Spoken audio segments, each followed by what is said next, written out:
Hello, I'm Nyla, I'm Kalia. And I am Anthony. and this is Group 1. We decided to do our presentation on representation of minorities on an HBCU campus. So basically, we interviewed 10 student athletes on a minority campus, why they chose to come to NCCU, how they feel like they're being represented on an HBCU campus. Is it any better? Is it any worse? Do they regret coming here? Is it a positive factor? Do they feel like it's going to help their sports career in any way? Why this is beneficial to them? We were wanting to know because usually they're the majority, and it's different coming to an HBCU where the population is high of African Americans than having other minorities such as whites and Latinos here. So here, this is our presentation on representations on the HBCU campus. Okay, so our whole project was an analyst on the ideals when it comes to those on the HBCU sports team and how they feel they're portrayed in campus media such as Campus Echo or national media such as Sports Center or ESPN. At many HBCUs throughout the country, the student population is changing. The numbers of Latinos, Asians, whites, Chinese, Italians, Puerto Ricans, etc. are on the rise at HBCUs. Although most HBCU presidents are very welcoming to these students, some alumni aren't really for it, although other alumni and many students find the growing racial diversity at a HBCU campus is a plus. Minorities usually enjoy the experience and they love to share it with others. Often people are curious about a minority's decision to attend an HBCU, so we thought that it would be best to interview them and ask them questions on how they feel about being at an HBCU. Okay, so our current literature, this is from the Institute of Diversity and Ethics in Sports. So 7.6% of Associated Press editors are African Americans. Whites made up 94% of sports editors, 89% of Associated Sports editors, 88% of sports columnists, and 87% of sports reporters at that time. And from these numbers, you can see there's a staggering difference between whites in the industry and African Americans in the industry.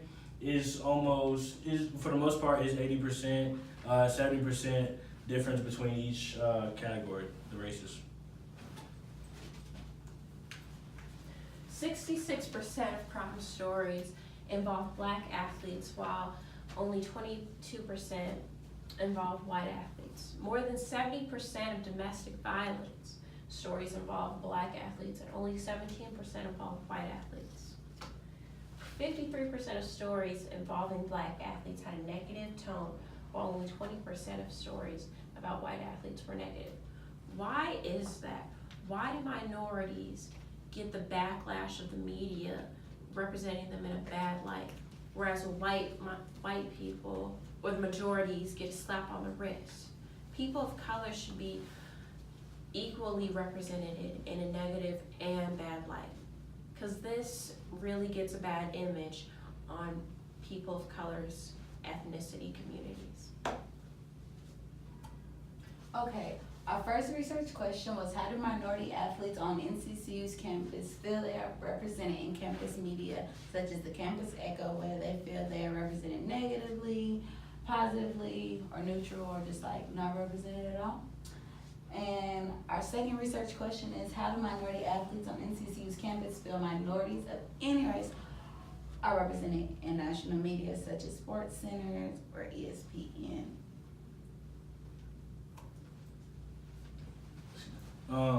Our methodology, we conducted research through interviews that included 10 North Carolina Central University student athletes from different sporting teams. It was 6 different sporting teams: boys basketball, volleyball, tennis, softball, track, and football. Each interview discussed different questions on how minority athletes are portrayed in campus media, once again, such as Campus Echo and national media such as ESPN, Sports Center, and mediums as them sorts.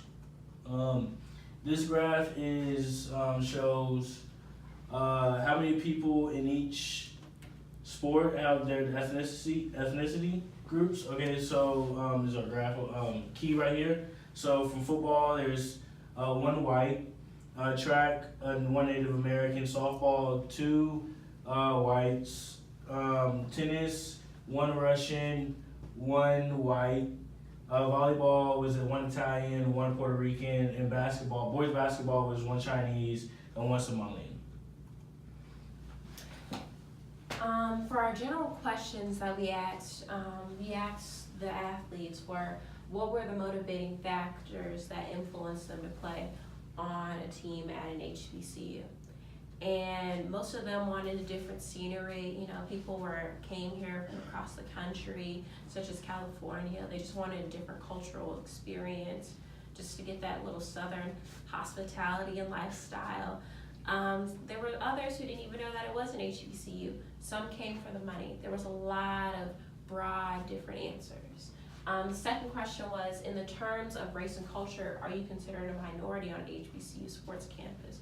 And many are a minority on this campus, Black being the majority, and they don't feel any different, any threatened by it.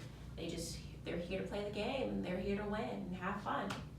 Is there ever a certain amount of pressure being a minority on a sports team? They don't feel any pressure being a minority on a sports team. They feel pretty good. They feel like there's no racial layer. They feel very calm while they're here. They feel very no pressure at all.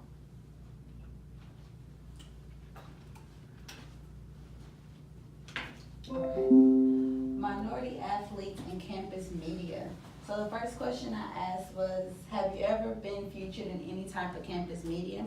9 out of the 10 people that I interviewed said no, and 1 out of the 10 people said yes. When I asked them why they believe they haven't been featured in campus media, they said simply because this is an HBCU and they're a minority, and campus media wants to get the big picture on the majority, i.e. HBCU. Question number 2, I asked how you feel minority athletes on NCCU's campus are represented in campus media such as the Campus Echo. 7 out of 10 said they're not represented. 2 out of 10 said they feel they are represented in campus media, and 1 out of 10 said it's an equal amount of representation. The third question was, do you feel as if players should be able to walk out of the game when being racially pinpointed by fans? 5 out of the 10 that I interviewed said yes, simply for the simple fact that they're here to play a game, and if they're being disrespected by their fans, they feel like it is their right to walk out and no longer have to play during that game. 2 out of 10 said it depends on the circumstances, how deep the situation is.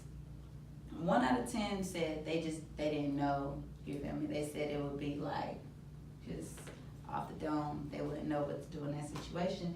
And 2 out of 10 said no matter what goes on, how rude a fan is, how disrespectful, how biased, that they're there to play the sport, so they don't have a right to walk out of the game and leave their teammates hanging. In our last section, minority athletes and how they feel they're portrayed on national media. Our first question was, how do you feel minority athletes are represented in national media? 4 of them said not represented at all. 2 said well represented, 2 said negatively represented, and then 1 said it depends on the sport, but for the most part, not represented at all.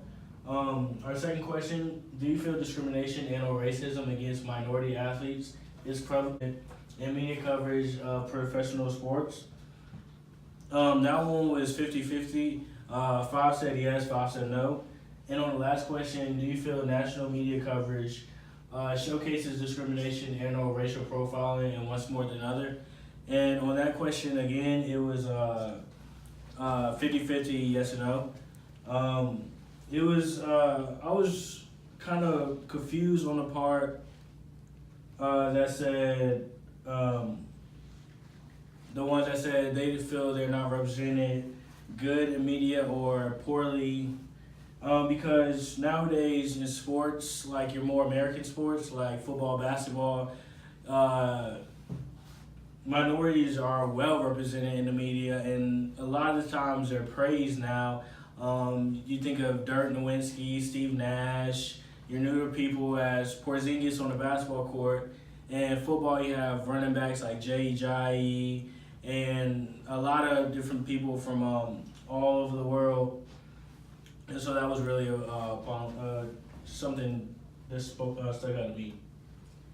Okay, the limitations. Our findings prove most minorities feel there is no pressure being a minority at a HBCU or on the sports team at a HBCU. They feel like they're welcomed. It's very family oriented, and they just feel like they're part of the team and one big happy family. For future research, we feel as if we will go out and get society's opinion versus sports athletes' opinions. And that is our presentation. Thank you so much. I have a little message for you. Yeah, thank you so much. Appreciate it. Hold on, can you see it? Hold on. There you go. We love you. We love you so much.